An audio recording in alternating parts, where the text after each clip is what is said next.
から俺はもうパコラで13班前回あるけど全部酒だね。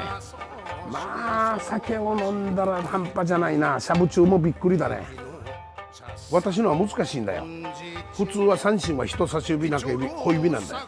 俺は一身上の都合で小指がないもんだから。Aku cinta saya suka yo. Age upur walu tiba. Usul kumu kani machuke shimono no. Ari hame ari kushi. Age. 俺は今現実に今がいいなと思っている。なぜかというと命を狙われることもないし、人の命を狙うこともない。今は自由だ。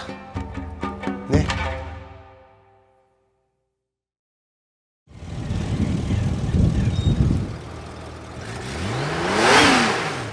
私は麻戸健二、去年還暦で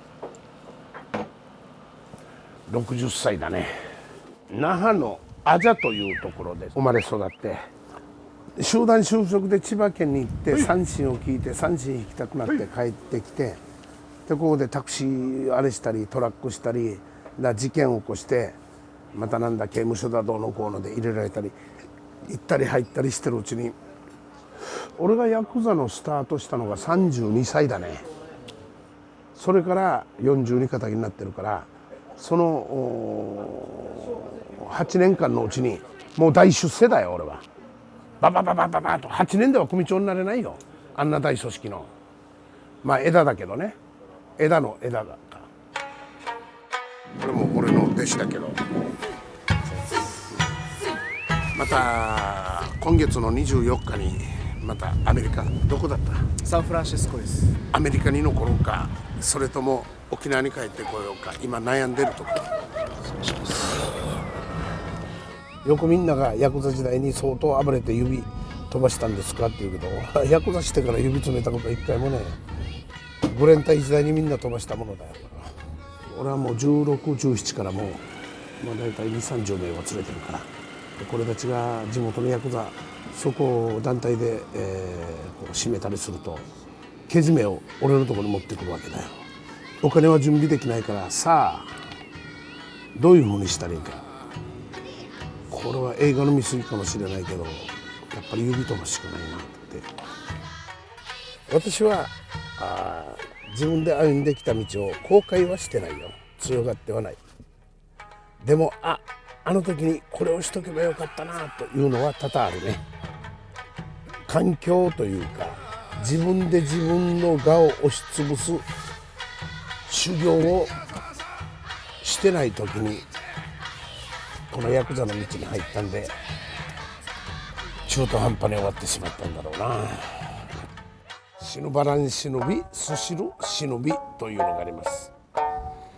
忍び忍ぶしや、忍び忍ぶしや、我慢することは多願忍ぶしが誰がも我慢できるが、忍ばらん忍び、もう我慢できないと思った時にすしる忍び、もう我慢できないと思った時に我慢をする。これが本当の我慢。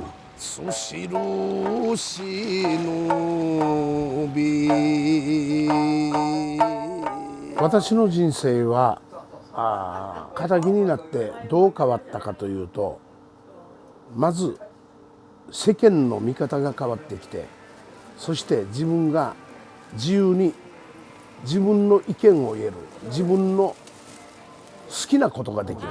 そして人生が変わって、その中でいろんな人との出会いであって、そして一番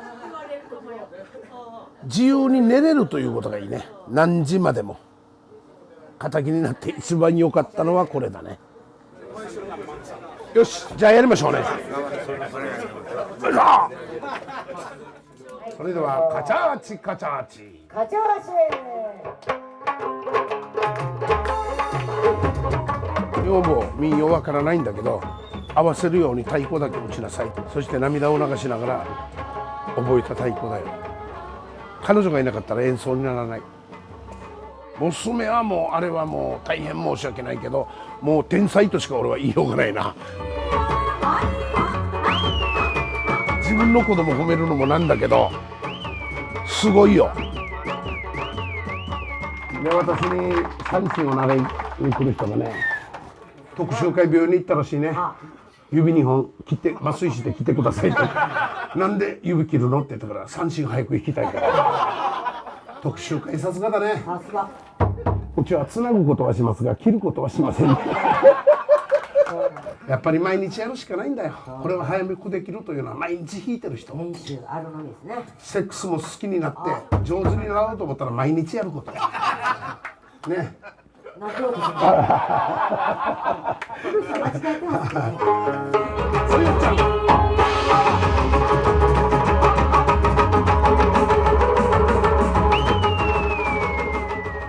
やっぱりそこには壁とかいろいろ差別って言ったらおかしいけど偏見の目で見る人もいるでしょ。やっぱりちょっと変わった人だなみたいな。ちょっとどころじゃない、だいぶ変わってると思うよ。だけどどうにか世間様も許してくれてるんじゃないかな。笑顔だよ人間は。苦しい時とか悲しい時も笑顔を出せるぐらいの根性があればすごいんだけどね。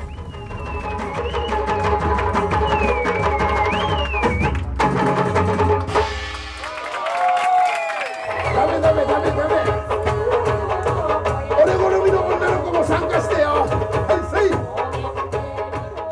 いい加減に生きようよ。いい加減に生きたらダメだよ。いい加減に生きよう。努力すれば何クロないさ。努力次第では何クロはならないよ。ありがたいことにこれで今この三振を糧にして仕事してるんだけどね。だけどこれが良かったのか悪かったのかというのは看護家に釘打つまで勝負は分からないよ。あと何歳まで生きられるか分からんけど俺も60だから。さあ神様がどういうふうに試練を与えてどういうふうに世の中のために私ができる範囲内でできるか。どうもありがとうございました。はいきれい。自由だよね。これが一番の幸せだね。適当に犬と遊んで適当にあれした方がいいね。これを気合い入れてやるとまたちょっと疲れると思うんで、これからもまた一生懸命するんでね、力を合わせてやるんで一つよろしく。